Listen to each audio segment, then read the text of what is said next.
이제 읽은 말씀을 의지해서 초막절에 드리는 감사 이런 제목으로 함께 은혜를 나누겠습니다. 보통 추수감사절의 유래를 들라 그러면은 청교도들의 감사에서 찾습니다. 1920년 9월 16일 날 102명의 영국 청교도들이 그야말로 신앙의 자유 하나를 찾아서 65일 동안의 개서양을 횡단합니다. 아주 생사를 가늠하는 사투의 그러한 횡단이었습니다. 그 횡단 끝에 12월 21일 신대륙 프리머스 항구에 도착하게 되어집니다. 그리고 그 이듬해 가을까지 추위를 견디고 그 다음에 전염병에 추위를 견디지 못하고 전염병에 힘들어하고 폐렴으로 앓던 자그마치 46명의 동료들이 죽었습니다. 생각해보면 얼마나 힘들고 얼마나 낙심되어지고 얼마나 외로웠겠습니까? 그러나 이들은 믿음 안에서 소망을 가지고 먼저 교회를 아름답게 건축을 합니다. 그 다음에 학교를 지어 아이들을 가르치기 시작하고 그리고 인디언들의 도움을 받아서 농사를 지어 수확을 하게 되어집니다. 수확을 한 이후에 농산물들을 갖다가 수북이 쌓아놓고 그리고 칠면조 고기로 요리도 한 이후에 원주민들을 초대해서 그래서 감사 예배를 드렸는데 바로 이것이 추수감사절의 유래가 되었다고 하는 겁니다. 그러면 성경에서 추수감사절과 가장 비슷한 절기 하나를 들라. 초막절입니다. 그러면 이 초막절을 언제 지켰느냐? 우리 39절에 같이 가서 한번 읽어보겠습니다. 39절 시작. 너희가 토지 소산 거두기를 마치거든 7째 달 15날부터 이래 동안 여호와의 절기를 지키되 첫날에도 안식하고 8째 날에도 안식할 것이요. 바로 추수를 마친 이후에 7월 15일에서부터 21일까지 일주일 동안 초막절을 지켰습니다.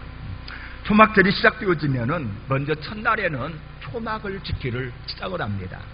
40절에 나와 있듯이 아름다운 나무 실과와 종려가지 그리고 무성한 나무가지 그 다음에 버들실의 가지를 갖다가 꺾어서 초막을 아름답게 짓습니다. 옛날에는 선조들이 40년 동안 걸어 다녔던 바로 그 광야로 가서 그 광야에다가 초막을 지었습니다.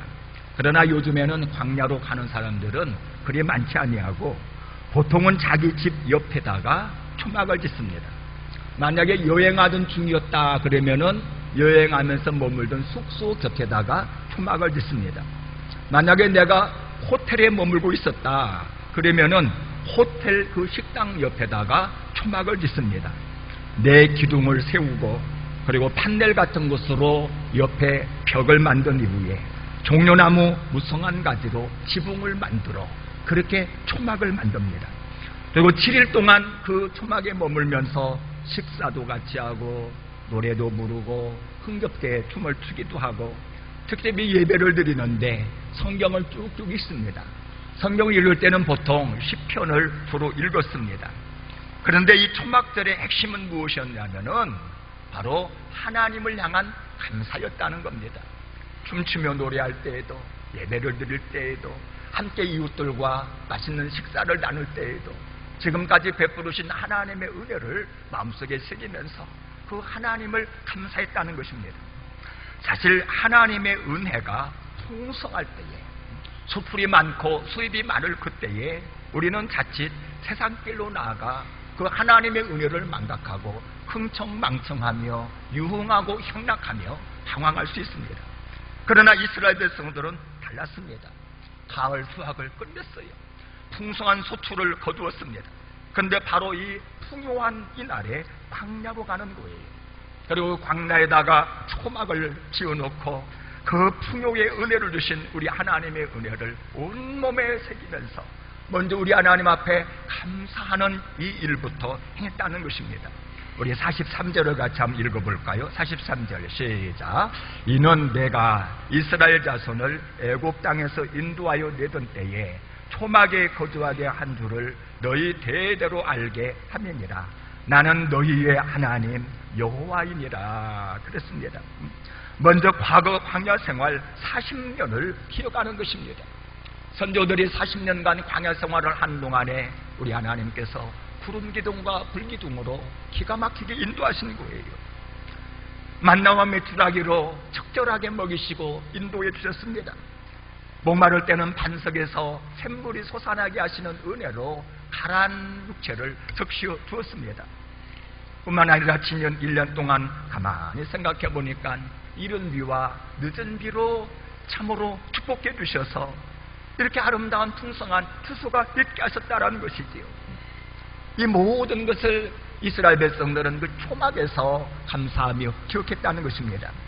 그러나 여러분, 이것 말고도 이스라엘 백성들이 초막절에 염두에 두면서 우리 하나님 앞에 감사했던 세 가지가 있습니다. 자, 오늘은 이스라엘 백성들이 당연히 누렸던 그 하나님의 그 은혜 이상 또 다른 그 세 가지 감사했던 그것들을 이 시간 좀 살펴보려고 합니다. 첫째는 초막절에 가정을 주신 우리 하나님을 감사했다고 하는 것입니다. 천막을 지을 때는 홀로 짓지 않습니다. 온 가족이 함께 지었어요. 어머니 아버지가 중심이 되어서 아이들이 가지를 날라다 주면서 그렇게 온 식구가 협력하여서 함께 초막을 짓습니다. 그러면서 가정을 주신 우리 하나님을 찬송했다는 것입니다. 여러분, 왜 그렇습니까? 산다고 하는 자체가 깊이 생각해 보면은 다 가정의 도움입니다. 사실 부모님이 계셨기 때문에 내가 태어났고요. 부모님의 정성 어린 양육이 있었기 때문에 오늘 내가 이처럼 건강함으로 살 수가 있다는 것입니다. 그리고 광야를 지나는 동안에 바로 가정이 있었어요. 부부간에 끈끈한 아름다운 사랑이 있었고요. 형제간에 우애가 있었고요. 부모 자식 간에 신뢰하고 서로를 사랑하는 사랑이 있었기 때문에 그 사랑의 힘이, 그 사랑의 에너지가 바로 그 거친 광야 생활을 아름답게 통과할 수 있도록 해 주었다는 것입니다. 여러분, 우리가 사는 이 시대를 이끌어서 흔히 핵가족화 시대라 이렇게 말하지 않습니까? 그런데 이 핵가족화 시대의 저변에 깔린 사상이 뭐냐면은 편리주의입니다. 식구가 많아진 것을 못내 부담스러워해요. 요즘 젊은 사람들이 할머니, 할아버지를 모시고 산다? 이거 상상할 수가 없습니다. 부모를 모시고 사는 것조차도 힘들어합니다. 심지어는 자식을 갖는 것조차도 힘들어하는 경우가 상당히 많이 있습니다. 가끔씩 주례 부탁이 있어서 주례하기 전에 신랑 신부, 예비 신랑 신부를 불러다 놓고 이제 얘기를 합니다. 그러면서 한번 물어봐요. 너희들 언제 아이를 낳으려 생각하냐? 그러면은 천천히 갖겠습니다. 그래, 아이를 낳으면은 몇이나 낳을 생각인데, 그러면은 그거 좀 생각해 봐야 되겠어요. 뭐냐면은 아이 갖는다는 것이 너무너무 부담스럽다는 거예요. 직장 생활하는데 부담스럽고 아이들 학비 마련하는 것도 이게 만만하지 아니하고 아이들 키우려니 속상한 일들이 많을 것 같고 차라리 아이를 낳지 않고 싶습니다. 이런 생각이 마음에 깔려 있다는 것입니다. 자, 그런데 여러분, 새에게 있어서 이 날개가 있다고 하는 것은 이것은 부담입니까? 자유입니까? 새에게 있어서 이 날개가 있다는 것은 이것은 분명한 자유지요. 날개가 없다고 하는 것은 상상할 수가 없는 것입니다. 그런데 탈무드에서는 이렇게 얘기를 합니다. 가족들은 새에게 있어서 날개와 같다. 내 가족이 있기에 나는 자유롭고 날 수가 있고 거친 인생을 함께 의지하면서 살아갈 수가 있다는 것입니다. 그래서 시편 127편은 말합니다. 자식은 여호와의 주신 기업이요 태의 열매는 그의 상급이로다. 그래서 이 자식이 많다는 것은 마치 장사가 그 수중에 화살이 많은 것 같아서 원수들과 싸울 때에 수치를 당하지 아니한다. 그만큼 자식은 내게 하나님 주신 큰 복이라고 하는 것입니다. 우리는 자식 때문에 기뻐할 때가 얼마나 많은지, 자식을 키우다 보면은 하나님이 우리에게 허락하시는 만 가지 영감을 깨닫기도 합니다. 자식 때문에 넘어지지 아니하고 힘을 내어서 이 땅을 살아갈 때 또한 한두 번이 아닌 것입니다. 여러분, 가족이 광야 같은 인생을 살아가는 데에 얼마나 큰 힘이 되는 줄을 모릅니다. 물론 남편 때문에 속상하고 자식 때문에 힘들 때 없지 않아 있습니다. 그러나 어려움보다는 이 가정이 있기 때문에 행복한 일들이 얼마나 많느냐 이 말입니다. 여러분, 가계 빚이 자꾸자꾸 늘어가고 경제가 어려울 때에 가족마저 옆에 없다고 생각해 보시기를 바랍니다. 이건 얼마나 외롭고 얼마나 쓸쓸하며 얼마나 광야 같겠습니까? 여러분, 퇴근 이후에 돌아갈 가정이 없다고 생각해 보세요. 이것은 인생을 살아갈 맛이 나지를 않는 것입니다. 그래서 이스라엘 백성들은 초막절에 온 가족이 함께 모여서 함께 초막을 짓고 바로 그 초막 안에서 온 가족이 함께 먹고 함께 노래하며 함께 춤추며 가족을 주신 우리 하나님을 진심으로 감사하며 예배를 드렸다는 것입니다. 여러분, 그렇습니다. 내 가족을 주신 하나님께 감사하시기를 주의 이름으로 축복합니다. 바로 이것이 초막절에 우리가 드려야 될 감사의 아주 중요한 제목이라고 하는 것입니다. 자, 두 번째, 이스라엘 백성들이 초막절에 무엇을 감사했느냐? 바로 신앙의 공동체 주심을 감사했다고 하는 것입니다. 초막절에 이렇게 초막을 짓는 것을 보면은 보통 기본은 가족별로 초막을 짓습니다. 그런데 초막절 기간에 다른 사람들의 초막을 방문해서 함께 기뻐하고 이웃 가정과 함께 연합하여서 예배를 드리는 것이 또한 이들의 일반적인 풍습이었다는 것입니다. 옛날에는 몇 가정이 함께 어울려서 세 가정, 네 가정, 다섯 가정이 이게 공동체로 함께 어울려서 광야로 나가가지고 함께 거주할 수 있는 아예 커다란 그런 초막을 짓기도 했다고 하는 것입니다. 그리고 요즘에는 회당을 방문한 사람들끼리, 회당에 모인 사람들끼리 함께 이렇게 공동체로 이렇게 초막을 짓기도 한다고 합니다. 그 다음에 초막을 질 형편이 안 되면은 아예 회당 안을 초막처럼 그렇게 꾸며가지고 거기서 함께 초막질을 짓겠다는 것입니다. 확인하고자 했던 것은 뭐냐면은 이웃에 대한 감사라고 하는 것입니다. 공동체에 대한 감사라고 하는 거예요. 여러분, 광야를 행진할 때에 혼자가 아니었어요. 그 광야를 행진할 때 혼자였다면은 진짜 광야 통과할 수가 없었을 것입니다. 먼저는 가족이 있었기 때문에 서로 의지하고 사랑하여 그 광야를 통과할 수 있었고, 더 나아가서 옆에 우리 가정 아닌 다른 이웃이 있었기 때문에 서로 의지하고 사랑하고 섬겨가면서 그 광야를 통과할 수 있었다는 것입니다. 함께 모여 사랑하기도 하고 함께 도와주기도 하고 도움을 받기도 하고 도와주기도 하고, 전쟁이 일어났을 때는 이웃 가정과 연합하여 그 연합된 힘으로 전쟁에서 이기기도 하고, 여러분, 이웃이 없었다면 광야에 덜렁 우리 가정만 있었다고 그러면 그 광야 생활이 얼마나 힘들고 어렵고 고독했겠습니까? 그래서 초막절에 그 옛날처럼 초막을 짓고 이웃들과 같이 하나님을 고백하고 또 같이 사랑하고 서로의 사랑을 확인하고 필요성을 느끼면서 하나님께 그렇게 감사의 예배를 올렸다고 하는 것입니다. 여러분, 더불어 살아가는 이 믿음의 공동체가 신약 성경적인 시각으로 본다면은 무엇을 의미하겠습니까? 예, 그것은 바로 교회를 의미합니다. 너와 내가 서로 모이고 우리 가정과 너희 가정이 함께 모여서 구역 공동체를 이루고 교회 공동체를 이루어서 우리는 이 교회 공동체에서 서로 사랑하며 서로 은혜를 나누며 참으로 거친 이 낙원생 인생길을 함께 의지하면서 살아간다고 하는 것입니다.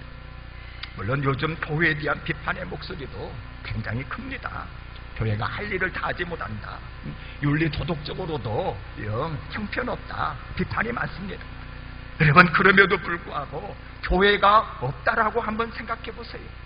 함께 모일 구역 식구도 없고요, 같이 기도해야 될 기도의 동역자도 없고, 특별한 예배도 없고 행사도 없고, 여러분, 이 교회가 없다고 생각할 때에 우리가 이 거친 인생길을 승리하여 살아간다고 하는 것, 여러분 상상할 수가 있겠습니까? 여러분, 위대한 과학자 아인슈타인이 노년의 예수를 믿기로 결단하면서 이런 의미심장한 고백을 했다라고 합니다. 나는 평소에 특별히 젊었을 때에 교회를 경멸했다. 나는 교회를 무시했다. 그러나 내 조국 독일이 어두워졌을 때, 그리고 나치의 핍박 아래 있었을 때 내가 경멸하고 무시했던 교회는 우리 민족의 유일한 소망이었고 사람들이 안식처였다. 그리고 내가 나이를 먹어가면서 내 노후에 인생의 석양역에 나는 교회 이외에 내 영혼의 위로를 경험할 수 있는 장소를 찾지 못했다. 나는 이제 교회로 다시 돌아온다. 여러분, 의미심장한 고백이 아닙니까? 추수감사절에 우리가 가정을 두신 우리 하나님을 참으로 감사해야 될 것입니다. 그리고 또 하나의 감사의 제목이 있다면 하나님의 가족인 교회 공동체가 있어서 이 교회 공동 속에서 서로 위로하고 격려하며 서로를 위하여 복을 빌고 협력하고 함께 할 수 있었던 여러분, 이 교회 공동체를 인하여서 우리 하나님 앞에 감사하시기를 주의 이름으로 축복합니다. 세 번째로 초막절에 이스라엘 백성들이 감사했던 것은 뭐냐면은 영원한 소망을 주신 우리 하나님을 감사했다고 하는 겁니다. 지금은 이스라엘 백성들도 초막을 이렇게 이제 지을 때에 그 편리성을 따라 집 근처에 이렇게 초막을 짓는 것이 일상화되었지만은 원칙은 광야로 떠나가는 겁니다. 내가 살고 있었던 지금의 집을 떠나서 광야로 가서 선조들이 겪었던 그 광야 생활을 경험하면서 그곳에서 초막절을 지켰다는 것입니다. 여러분, 집이라고 하는 것이 무엇입니까? 예, 집은 바로 삶의 터전입니다. 집이야말로 피난처요 안식처입니다. 이 집은 모든 추억이 곁들여져 있는 그런 공간입니다. 그런데 이런 집을 고스란히 놓고서 떠나는 거예요. 그리고는 초막으로 가는 것입니다. 다시 말해서 이들이 광야로 가서 초막 생활을 한다는 것은 떠나는 연습을 했다라고 하는 것입니다. 죽음의 연습을 저들이 했다고 하는 겁니다. 사실 우리는 모두 다 언젠가는 죽을 몸 아닙니까? 그때 우리는 모든 것을 고스란히 놓고서 훌쩍 떠나가야 된다고 하는 것입니다. 그래서 초막절에 모든 것을 놓고 떠나가야만 하는 인생인 것을 생각하면서 그 떠나는 것을 미리 연습을 했다는 것입니다. 그리고 내가 들어갈 영원한 본향집이 있는 것을 이들은 감사했다고 하는 겁니다. 여러분, 이스라엘 백성들이 광야 생활, 광야의 장막 같은 그러한 생활을 할 때에 이들에게 영원한 어떤 소망이 있었다고 그러면 무엇이겠습니까? 그것은 바로 가나안 땅이 있다는 것이거든요. 가나안 땅에 들어가기만 하면 거기는 젖밥꿀이 흐리고 그곳에는 안식이 있고 그곳에는 행복이 있다고 하는, 이들에게 있어서 저 가나안 땅은 광야 생활에 있어서 소망이고 희망이었습니다. 그래서 광야 초막에 살면서도 가나안 땅을 주신 우리 하나님을 감사하면서 이들은 견딜 수가 있었던 것입니다. 여러분, 우리도 마찬가지입니다. 그 언젠가 내 영혼이 육신의 장막을 떠나서 훌쩍 저 어두운 곳으로 가야 할 때가 있다 이 말이죠. 삶의 터전이었던 가정을 떠나야 되고 내가 땀 흘렸던 일터를 훌쩍 떠나야 되는 그날이 있습니다. 그런데 우리가 기억해야 될 것이 있습니다. 그것이 무엇입니까? 우리에게는 천국이 있다고 하는 것이지. 우리 주님이 예비하신 천국이 있어서 그곳에서 우리는 영생할 수 있다고 하는 이것이 여러분 우리에게 얼마나 큰 위로가 되어지고 이 광야 같은 인생을 견딜 수 있는 소망이 되는 줄 모릅니다. 그래서 사도 바울은 고린도 후서 5장 1절에서 이렇게 얘기를 합니다. 만일 땅에 있는 우리의 장막집이 무너지면 하나님께서 지으신 집 곧 손으로 지은 것이 아니요 하늘에 있는 영원한 집이 우리에게 있는 줄 우리가 알미니라 그랬습니다. 여러분, 여기서 말하는 장막집은 곧 우리의 육체를 말하거든요. 근데 우리의 육체 언젠가는 반드시 무너질 날이 있습니다.